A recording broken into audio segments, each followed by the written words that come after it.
salamat sa ating runway showcase. Talagang kita ang ganda ng Filipino culture, lalo na kapag incorporated ito sa fashion. At ngayon, makakasama natin ang dalawang special na guest na patuloy na nagpo-promote ng ating cultural heritage through design, especially ngayong ipinagdiriwang natin ang National Heritage Month. Kaya naman, let's welcome our guest fashion director na si Glenn Wolf. At syempre ang ating mga fashion designer na si Maria Lourdes Cardino at si Revy Chantal Cardino. Good morning po and welcome sa Rise and Shine Pilipinas. Thanks for joining us. Good morning. Ayan. At bago po tayo magsimula, let's go down or let's take a trip down to memory lane. Pwede po bang maibahagi ninyo kung paano po nagsimula itong inyong interest sa Filipino fashion and heritage? Direct. Sorry. Go ahead. Go ahead, sir. Ako kasi, nag-start ako as sa model talaga.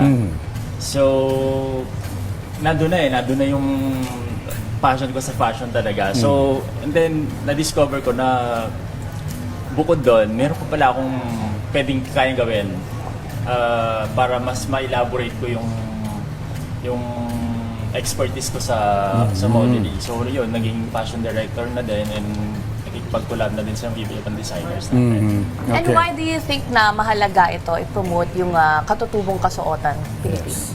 Miss Ice, napakahalaga niya, no? Kasi binibigyan natin sila ng chance or na mai-showcase, no? Yung mga pinagmulan natin eh. Ito yung mga pinagmulan talaga natin na kasuotan. Ito yung mga parte ng kultura natin. So parang it's about time na mapakilala natin sila ulit, no? Lalo na sa modernong panahon ngayon.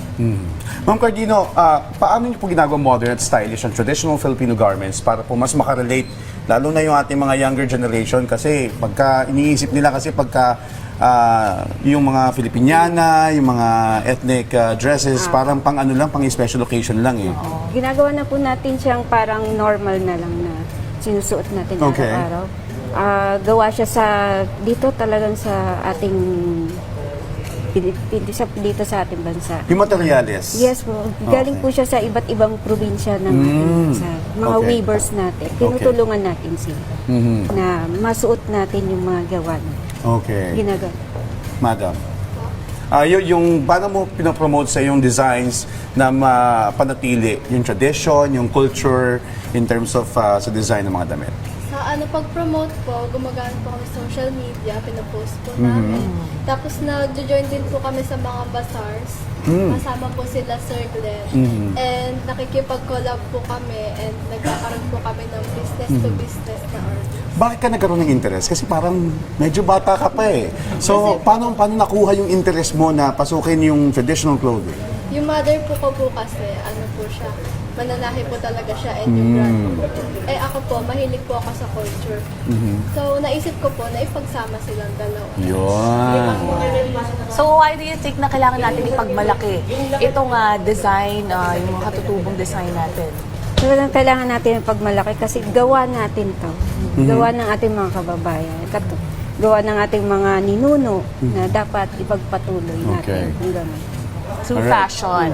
Sir Glenn, may mga activity po ba kayong gagawin this month with the community para mas mapalawak pa ang advocacy ninyo about fashion and culture? Yes, Sir George. Please stay tuned lang po sa Facebook page ng Moda de Mayo Events. Nandun po lahat yung magiging events natin, including workshops. And this coming June po, sa Japan po kami, sa Kobe and Yokohama. If I'm not mistaken, that will be on second week siguro hanggang third week. Nandun kami. And also sa this coming, tomorrow pala, nasa naman ako, Thailand ako, tomorrow. Wow. Okay. So for Fashion Week naman. Ang galing no, kasi minsan tayo mga Pilipino, fashionista, ina-adapt natin yung fashion ng ibang bansa ng Japan lalo Yes, sa mga yes, cosplay. that's Sana right. mauso din itong mga damit natin sa ibang bansa, sa Japan at sa Thailand, no? Magagawa natin yan. Yan. Silipin naman natin ulit yung clothes nila. Pa-explain naman yung design ng bawat isa. Go ahead. Okay po. So first po, yung beige po, yung weaves niya po is Kalinga weaves. Nakita po natin design po niya ay may mga stars. Yun po yung mga stars daw po na nakikita ng mga weavers kasi yun araw-araw po nila nakikita. And Ang galing ha. yung next naman po is Cantarines. This is from Ilocos po and Ito po, isa po to sa pinakagamit na gamit po namin kasi sobrang vibrant and makulay naman talaga. And maganda po. Next po, Same. Yan. Same. same lang din po siya, Cantarines and Kalinga po. Tapos yung weaves po, ay yung ano po, material po na gamit namin is ano po, authentic na linen po para po breathable and comfortable sa atin. Yan. Same lang po dun sa ano, last po. This is Kalinga weave din po and linen din po ang gamit. Ang galing, ano? Hindi mainit. Opo. Oo. Ito sa mga guys Perfect natin. po siya sa... Yan. And po, perfect po yung mga ano, damit na yan for ano po, for office wear, formal occasion, events, and po. Yun. So, ang galing ng design, no? Hindi siya para sa special occasion nga lang kasi hindi mainit. Sabi mo, breathable. Yes. Hindi din. Perfect. Kasi summer tayo all year round, di ba, halos? So, So, tamang-tama yan sa ano natin sa weather. Panghuli naman, bilang fashion creatives, ano po ang inyong mensahe sa ating Filipino na mga consumer tungkol sa pagpapalaga ng Filipino fashion at pagpapatuloy ng ating tradisyon? Sana suportahan natin yung mga local na gawa ng Pilipino. Tsaka yung mga local weavers natin para mapatuloy nila yung kanilang mga nakakatulong tayo sa kanila pati na rin sa ating bansa. Tama. And, Sana po, mas malalo pa po ma-promote yung mga ano, mga nagwe-weaves po and masuportahan po sila.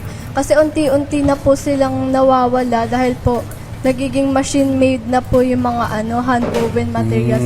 Pero yung amin po, mas pinopromote po namin yung hand-woven kasi para makip po yung tradition natin and maybe sa future po, magkakaroon po kami ng mga iba't ibang events tungkol po sa ano po, sa mga weavers, yung mga sinusupport po natin sila, ganun po. wow. Direct Len, your message? Well, the message ko, lagi naman siguro na mas maging inclusive tayo, no? Lalo na ngayon sa mga damit, meron na tayong iba-ibang sizes like plus size na din. Lalo na sa mga local brands or itong mga traditional pa rin natin na damit na pwede na natin lagyan ng konting or mix and match nga, Right. para mas maging moderno tayo.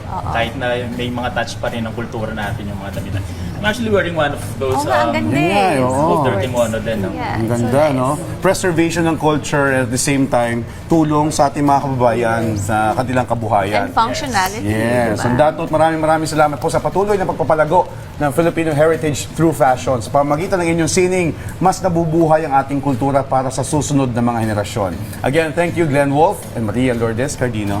Thank you So much. po. Nice.